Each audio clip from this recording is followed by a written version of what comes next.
भारतीय रक्षा सेनाओं के प्रति जागरूकता बढ़ाने के उद्देश्य से एक प्रेस वार्ता का आयोजन किया गया, जिसे भारतीय रक्षा सेना के रिटायर्ड अधिकारी कर्नल एनके माथुर, पंकज भट्ट और एनडीए, सीडीएस और एएफसीएटी के माध्यम से आर्मी, नेवी और एयरफोर्स में अधिकारी के रूप में सम्मिलित होकर विद्यार्थियों को संबोधित किया।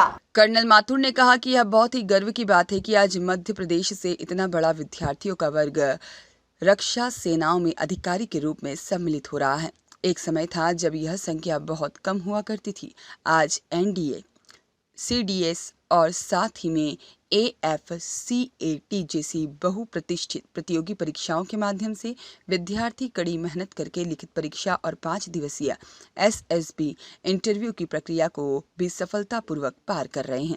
और इस अभियान में 25 वर्षीय अनुभवी संपूर्ण भारत में ही इन परीक्षाओं के माध्यम से निश्चित सीट ही बहुत कम होती है, और जहां संपूर्ण भारत में 20 से 50 सीट ही एक वर्ग में हैं, वहीं पर उन परीक्षाओं में भी यहाँ के विद्यार्थियों ने सफलता अर्जित की है। और यही कारण है कि इंदौर आज पूरे देश का ध्यान अपनी ओर आकर्षित कर रहा है। हम केवल स्वच्छता में ही नहीं बल्कि रक्षा सेनाओं की ट्रेनिंग में भी नंबर 1 होते जा रहे हैं। इतना ही नहीं बल्कि राष्ट्रीय इंडियन मिलिट्री कॉलेज जैसे देश के सर्वोच्च बोर्डिंग स्कूल, जिसमें पूरे देश से कक्षा 8वीं के लिए केवल 25 बच्चों का चयन किया जाता है, ऐसे विद्यालयों में अब इंदौर से भी विद्यार्थियों का चयन होने लगा है। ऐसे इंदौर का एक विद्यार्थी अथर्व अग्रवाल का चयन भी इस स्कूल के लिए हुआ है, जिन्होंने पिछले महीने ही इंटरव्यू दिया था। बल्कि अपने शहर को भी गौरवान्वित करें। तो मेरे को ऐसा लगता है कि एक जागरूकता अब आ गई है और आपके माध्यम से जागरूकता और फैलेगी कि बच्चों के पास एक ऐसा विकल्प है जहाँ पे वो अपने देश के लिए अपने आप को अर्पित कर सकते हैं और अपनी सेवाएं दे सकते हैं, निस्वार्थ सेवाएं दे सकते हैं।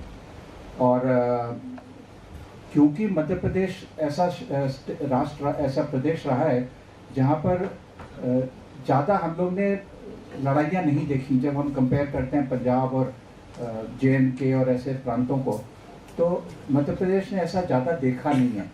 तो ऐसी जागरूकता कम है लोगों में। उनके लिए ये एक विकल्प, काफ़ी बच्चों से मेरा इंटरेक्शन होता है तो उनको ये एक विकल्प, उनको बहुत देर जिंदगी में समझ में आता है कि हमें सेना में जाना चाहिए। तो अगर आप ये अपने द्वारा, आपके माध्यम के द्वारा अगर ये एक विकल्प प्रदेश में जाता है, तो मेरे को लगता है कि हमें और भी अच्छा कहने का मतलब है कि और भी लोग आएंगे, दे विल कम फॉरवर्ड, और हम ज़्यादा कंट्रीब्यूशन दे सकते हैं इस देश और इस प्रदेश को। Which is conducted to show our respect to the armed forces and all the team members of my tutorial and the students. I welcome you all also. So this is Indian Army officer Prince Jahan. Personality transform करी है। ये सारे बच्चे जो select हुए हैं, इनको धीरे धीरे, उनके पिता भी यहाँ पर मौजूद हैं। हमारे बीच में प्रिंस है। मैं आप लोगों को बताना चाहता हूँ कि प्रिंस ने टेक्निकल एंट्री स्कीम के माध्यम से अब प्रिंस इंडियन आर्म फोर्सेस के लिए एक इंजीनियर के रूप में ट्रेनिंग लेने जाने वाले हैं। Atharva clear the written examination also, end से लोगों तक ये बात पहुँचे कि रक्षा सेनाओं में अधिकारी बनना अब कर्नल एनके माथुर साहब हैं, जिनके मार्गदर्शन की वजह से ये विद्यार्थी लगातार सफल हो रहे हैं। आज की जो कॉन्फ्रेंस है उसका उद्देश्य यही है, अधिकारी बनाने का, और सभी के लिए ये बहुत ही गौरवान्वित होने वाला ये इवेंट है, क्योंकि जहां आप मध्य प्रदेश को बहुत आगे नहीं जाना करते थे रक्षा सेनाओं में अधिकारी बनाने के क्षेत्र में, आज हमें बहुत गर्व हो रहा है कि अधिकारी बनाने का, और सभी के लिए ये बहुत ही गौरवान्वित होने वाला ये इवेंट है, क्योंकि जहां आप मध्य प्रदेश को बहुत आगे नहीं जाना करते थे रक्षा सेनाओं में अधिकारी बनाने के क्षेत्र में, आज हमें बहुत गर्व हो रहा है। सिलेक्शन हुआ था, माँ ट्यूटोरियल्स की भूमिका को किस तरह देखते हैं? मैं गांधीनगर 3FSB से रेकमेंड हुई थी। मैं माँ ट्यूटोरियल 2 साल पहले आई थी रिटन के लिए अपनी 10th क्लियर करने के बाद। तो एक टीचर जो रहते हैं वो पूरे टाइम एक मोटिवेशन देते रहते हैं बच्चे को कि कभी भी लगे कि अभी नहीं हो रहा है तो वो तुमको खुद पे भरोसा दिलाते हैं। एसएसबी के टाइम भी कर्नल सर ने मुझे बहुत बार बोला था कि आप कर सकते हो, आप में वो कैपेबिलिटी है एंड मेहनत करने से हो जाता है। तो एक खुद में जो भरोसा रहता है वो जो है कोचिंग के माध्यम से मिल जाता है। और मेरे मम्मी पापा का भी बहुत बड़ा योगदान था क्योंकि मेरे पापा खुद आर्म्ड फोर्सेस में रह चुके हैं, रिटायर्ड हैं, तो उन्होंने मेरे सपनों को हमेशा उड़ान दिया है और मेरी मम्मी वो हमेशा खुश रही हैं मेरे लिए, मैं जो भी करना चाहे। तो यहाँ तक पहुँचने के लिए आई थिंक एक इंसान को उनकी ज़िंदगी में जितने भी लोग हैं उन सबसे एक सपोर्ट चाहिए होता है एंड मुझे मेरी लाइफ में वो सपोर्ट सबसे मिला, मेरे परिवार, इस कोचिंग, मेरे दोस्तों से। तो बस यही युवाओं को क्या मैसेज देना चाहेंगे? एक बहुत इम्पॉर्टेंट चीज़ है कि अभी करंटली 400 कुछ सीटों में से सिर्फ 35 सीट्स जो रहती हैं वो लड़कियों की होती है एंड ये इसलिए होता है क्योंकि ज़्यादातर लड़कियां आना नहीं चाहती हैं इस फील्ड में। तो मैं कहना चाहूँगी कि मेरी ऑल इंडिया रैंक 23 थी लड़कियों में आउट ऑफ 85। तो कठिन नहीं होता है इतना, अगर हम मेहनत करें तो हो जाता है एंड जैसे जैसे और लड़कियां आएंगी, सीट्स बढ़ती जाएंगी, तो मैं उनसे यही रिक्वेस्ट करूंगी कि इस फील्ड में भी देखें क्योंकि एक जो रिस्पेक्ट मिलती है वो हर कोई डिज़र्व करता आपका है। नाम बताइए। मैं कीर्ति कुमारी। टेक्निकल एंट्री स्कीम की बात हो रही थी कि जैसे इंजीनियर्स जो हैं आजकल बहुत क्रेज़ है स्टूडेंट्स में कि उन्हें इंजीनियरिंग करनी है।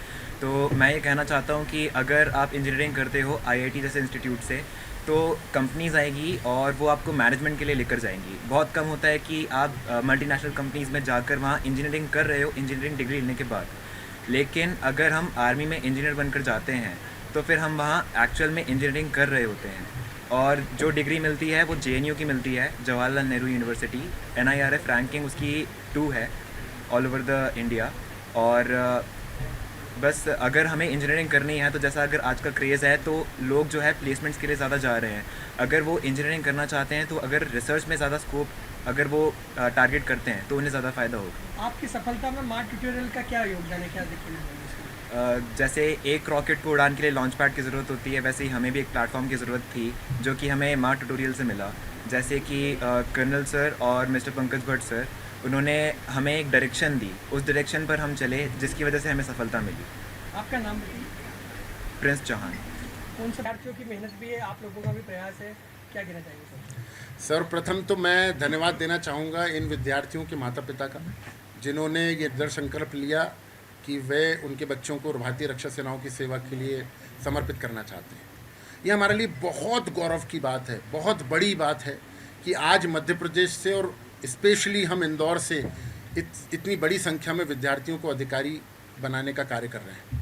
मार्क ट्यूटोरियल पिछले 25 वर्षों से लगातार निरंतर प्रयासरत है और आप लोग अक्सर मुझे दिखाई देते हैं जब भी हमारा कोई ऐसा प्रोग्राम होता है जिसमें हम सफलता सेलिब्रेट करते हैं तो आप लोग ज़रूर पहुंचते हैं। हमारे बीच में आर्मी, नेवी, एयरफोर्स ज्वाइन करने की जो परीक्षाएं होती हैं, NDA, CDS, AFCAT, इन सभी परीक्षाओं में सफल हो चुके विद्यार्थी मौजूद हैं जो अब रक्षा सेनाएं ज्वाइन करने जा रहे हैं। तो मैं बहुत उत्साहित हूँ। हमारे बीच में प्रिंस मौजूद हैं, हमारे बीच में अथर्व अग्रवाल मौजूद हैं जिनका सिलेक्शन RIMC के लिए हुआ है, जहाँ पूरे ऑल ओवर इंडिया में 25 सीट हैं केवल। NDA और टेक्निकल एंट्री स्कीम के लिए चयनित हुए हमारे बीच में प्रिंस चौहान मौजूद हैं। हमारे बीच में एयरफोर्स एकेडमी के लिए सिलेक्ट हो गए और CDS एग्जामिनेशन भी क्लियर कर लिया, वो भी सिलेक्ट हो गया, आशीष सिंह तोमर मौजूद हैं। हमारे बीच में अर्नव ठक्कर मौजूद हैं, जहाँ पूरे ऑल ओवर इंडिया में केवल 32 सीट्स हैं CDS के माध्यम से इंडियन नेवी एग्जीक्यूटिव ज्वाइन करने की, वो अर्नव ठक्कर क्लियर कर लिया है, वो ज्वाइन करने जा रहे हैं। हमारे बीच में कीर्ति कुमारी मौजूद हैं, जहां NDA में पूरे ऑल ओवर इंडिया में लगभग 19 सीट्स हैं। हमारे बीच में कीर्ति कुमारी मौजूद हैं जिन्होंने रिटर्न SSB दोनों क्लियर कर लिया।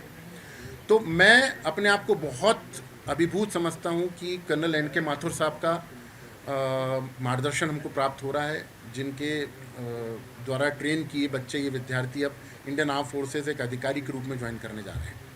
बच्चों के साथ में माता पिता में भी होड़ लगी है कि वे अपने बच्चों को इंजीनियर बनाएं। आपने कहा कि NDA के माध्यम से भी इंजीनियरिंग हो सकती है, क्या कहना चाहेंगे? मुझे बहुत खुशी है, मैं धन्यवाद देता हूं पहले तो पत्रकारगणों को कि आप इस मुद्दे को आपने उठाया। इंजीनियरिंग करने का तरीका केवल IIT नहीं है। पहली बात मैं आपको बताना चाहता हूं, बच्चे NDA के माध्यम से भी इंजीनियरिंग कर सकते हैं, बच्चे टेक्निकल एंट्री स्कीम के माध्यम से भी इंजीनियरिंग कर सकते हैं। हमारे बीच में प्रिंस चौहान मौजूद है। पूरे ऑल ओवर इंडिया में 90 सीट्स होती हैं और प्रिंस चौहान ने ऑल ओवर इंडिया में 52 रैंक हासिल की है। अब इनकी इंजीनियरिंग का पूरा खर्चा भारत सरकार उठाएगी और इसके साथ साथ जॉब पहले लग गई। वो केंद्र सरकार में फर्स्ट क्लास गैजेटेड ऑफिसर के रूप में काम करने जा रहे हैं। वर्दी का रुतबा भी उनको मिलने जा रहा है और वो इंजीनियरिंग का सपना भी होने जा रहा है। तो ये भी एक शानदार मौका है। मैं सभी अभिभावकों से रिक्वेस्ट करता हूं कि वो अपने विद्यार्थियों को, अगर इंजीनियरिंग आप कराना चाहते हैं तो ये भी एक बहुत अच्छा माध्यम है। एनडीए भी बहुत अच्छा माध्यम है, टेक्निकल एंट्री स्कीम भी बहुत अच्छा माध्यम है। आपका परिचय दीजिए। मैं पंकज भट्ट, निदेशक डायरेक्टर मार्ट ट्यूटोरियल से हूँ। ब्यूरो रिपोर्ट, सत्याग्रह न्यूज, मध्य प्रदेश।